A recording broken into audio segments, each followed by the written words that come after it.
Gorinda ali mu lutalo ne eyali manager oba no, actually, nze sirutwalanga lutalo. Because olutalo luba involving abantu babiri. Not olutalo luno involving omuntu.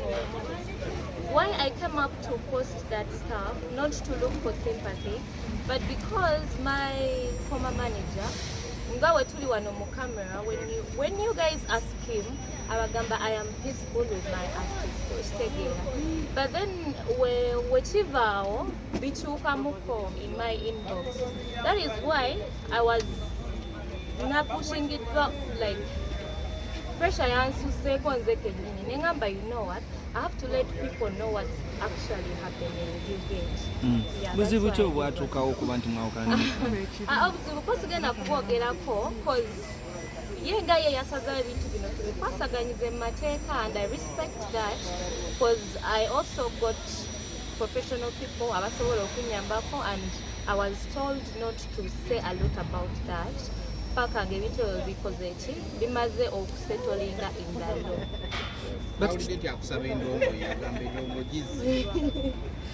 Nga bwe nkugambye ebintu ebyo sikyagenda nnyo mu details because nange lawyer wange mba mukalubiriza omulimu, okitegeera akugambye toyogera bingi. Kati te bwe nzija mu kamera netandika okuserengeta kitegeeza naye mba nkalubya omulimu. What happened yesterday njagala nnyo nkireke but kwasaganye mu ngeri entuufu kozi nze tojja kuddaana eno njogere kino nakiri ate bamale baŋŋambe nno kati waneeno wayonoonye, you understand. naye abantu abasinga badde balowooza nti gwe ne Omanrafik mwava mu bintu ebyokuba nti mwemanaginga musically ne mudda mu bintu by'omukwano ebyavuddeko n'obuzibu. No, tekirina buzibu muntu kulowooza bw'atyo, buli omu alina endowooza yo. Everyone has a right to think what they want to think.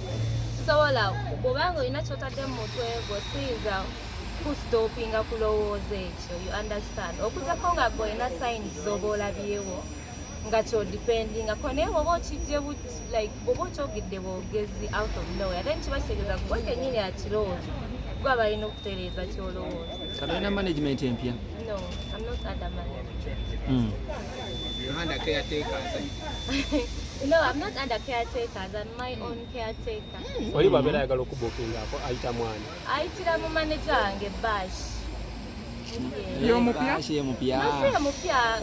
If you know very well, Bash yabadde manager wange even at Route, if you know that. So he has always been my immediate manager. See, when you want to book me alone, because most times ye go kolachi, go kanya naye then ye na kolachi. Na chongerayo kumeze dako, you understand? Yeah. So but kigambibwa wasenguse nosenguka n'ebintu by'omusajja kuba Basha abadde mu Route. Basha abadde mu Route kituufu naye ate nze ng'omuntu mukwano gwange. Yes. Wageze n'ogera n'ebintu by'omusajja. Nedda. Vivian, but kigambibwa nti nno okuva walinye South Africa n'otandika okwekyanga wafunayo ku basajja abalala be bakucyankalanya gwe ne Omanrafik. Omuntu yenna olina amagezi ng'osomyeko toyinza kukyuka in just days okitegeera tosobola, that is impossible.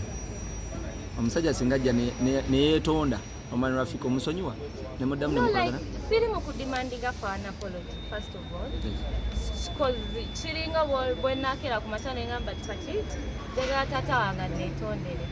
That doesn't exist. I don't owe anyone any apology. Yeah. So